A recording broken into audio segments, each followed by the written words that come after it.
Bienvenue sur Télébilingue pour votre info de ce vendredi 10 octobre. Le cartel culturel craint pour sa survie et c'est une centaine de concerts et de spectacles par an qui sont menacés avec lui. L'association qui regroupe notamment le Singe et le Kreutz a lancé un financement participatif, mais sa survie dépendra de la fréquentation de ces événements et surtout du soutien des communes de Bienne et Nidau.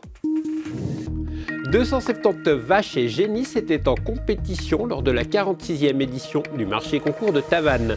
Pour les éleveurs et éleveuses, cette compétition reste un moment important. Les applications d'identification des champignons sont de plus en plus nombreuses, mais gare aux erreurs qui peuvent avoir des conséquences fatales. L'œil et le nez humains d'experts comme Jean-Claude Gerber de Moutier ont encore une bonne longueur d'avance. Malgré la forte mobilisation populaire, le Grand Conseil fribourgeois a dit oui aujourd'hui au PAF, le plan d'assainissement des finances de l'État. La grève des fonctionnaires du service public au début de ce mois n'aura rien changé. Le Parlement a suivi son gouvernement et accepté le programme qui vise à économiser 405 millions de francs sur 3 ans. Une grande partie des mesures d'économie proposées concernent les employés du service public. Le SSP, le syndicat du service public, parle de coupes massives pour le personnel cantonal, notamment dans l'enseignement et les soins. La gauche pourrait lancer un référendum. Le canton de Fribourg devrait alors débuter l'année 2026 sans budget. Des économies on en fait aussi dans le domaine culturel. À Bienne et Nidau, le cartel culturel regroupe Groove Sound, le Singe et le Kreutz Nidau, soit plus de 100 concerts et spectacles par an. Mais cette institution dépend fortement des subventions publiques. Elle a lancé récemment un financement participatif intitulé Keep the Lights On, ne laissons pas nos scènes dans l'ombre. Un reportage de Nathan Antamaten.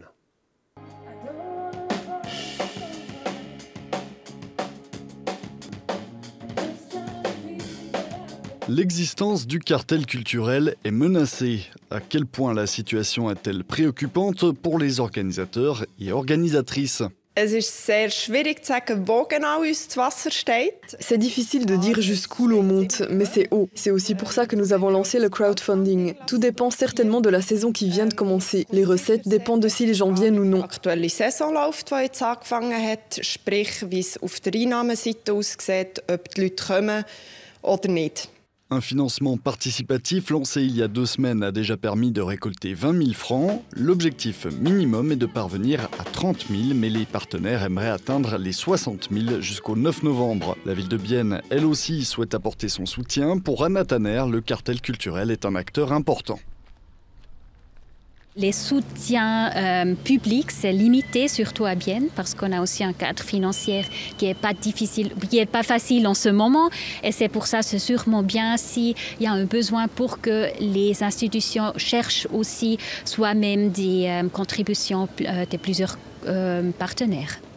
Le cartel culturel est déjà au bénéfice d'un contrat de prestation avec les villes de Bienne et de Nidau, mais les négociations sont en cours pour la période à partir de 2028 et les exigences du cartel sont claires. Nous espérons que nous recevrons au moins autant. Nos demandes sont claires, nous avons besoin de plus d'argent. La question de l'indexation du renchérissement est importante. Nous ne l'avons pas reçu depuis longtemps, ce que nous avons ressenti très fort.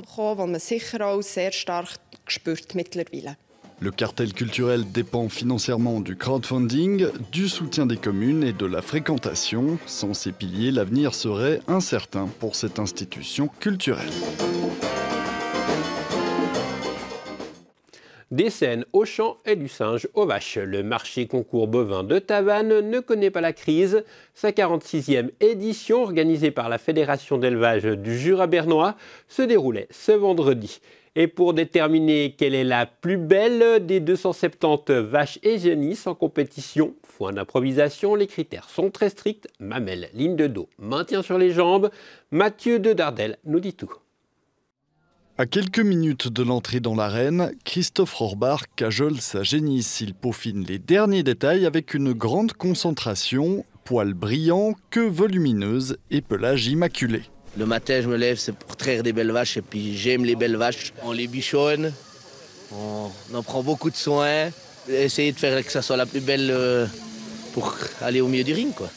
Chacun veut faire de sa vache une princesse. Cet amour des bovins, c'est souvent enfant qui l'est transmis et dès qu'on atteint l'âge adulte, on se lance à son tour. On a commencé il y a 2 ans un peu à venir.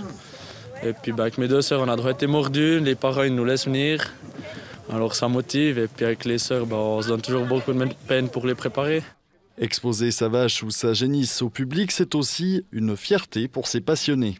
Le jour même, c'est être là, tu connais tout le monde, tu peux montrer tes vaches, elles sont belles propres, elles sont belles, elles sont endimanchées si on veut. Puis c'est de partager ça tous ensemble, c'est trop beau. Pour ce concours, ce sont uniquement des Holstein et des Red Holstein qui sont notés et la concurrence est rude dans le Jura bernois. C'est la race phare pour la région, avec une bonne production laitière. On voit aussi vraiment une amélioration dans les épis.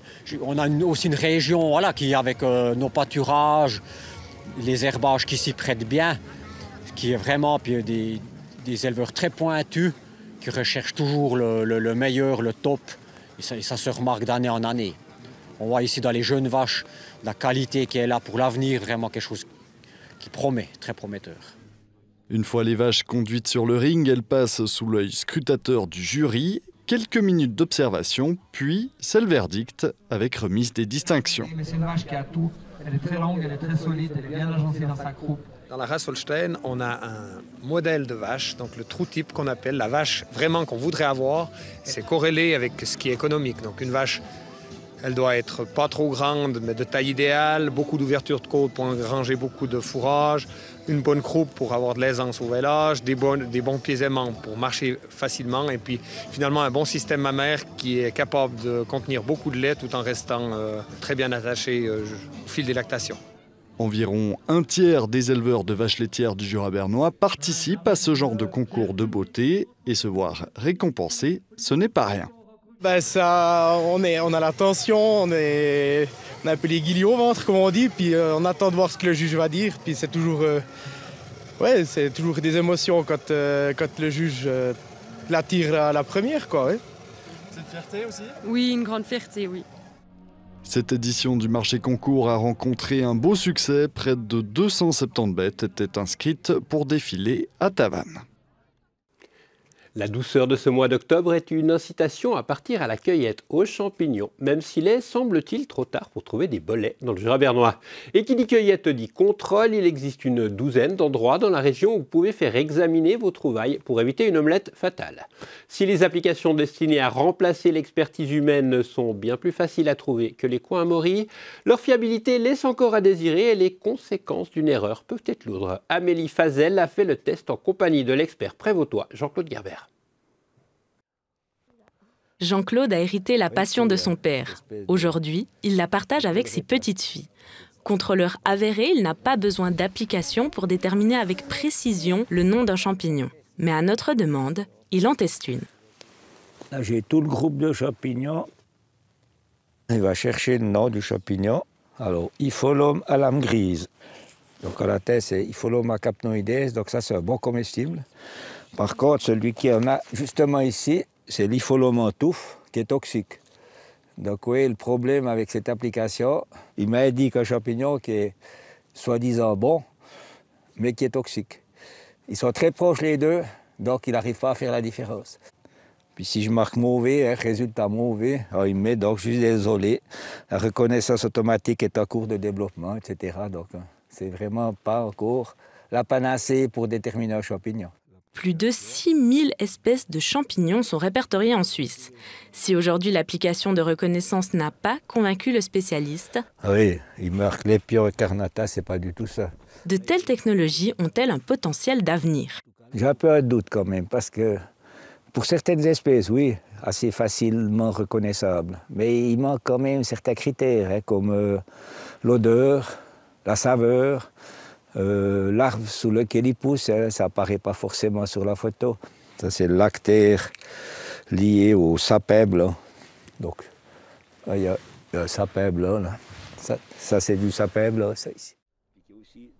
Angelina et Maylin devaient avoir 5 ans la première fois qu'elles ont accompagné leur grand-papa aux champignons.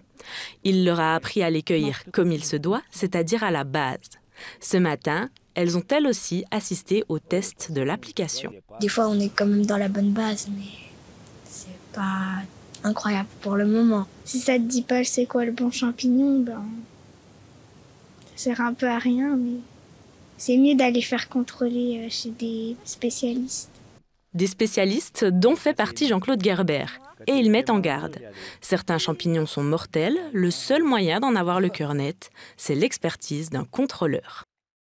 Et nous approchons de la fin de cette édition d'Info. Dans quelques instants, vous retrouverez Thierry Lutterbachère pour son interview.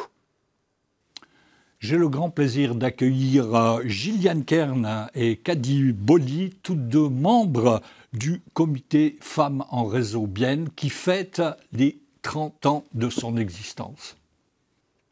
Et nous sommes arrivés au terme de cette édition d'Info. Au nom de toutes celles et ceux qui l'ont préparée, je vous remercie de l'avoir suivi et je vous dis à très bientôt sur Télé Bilingue.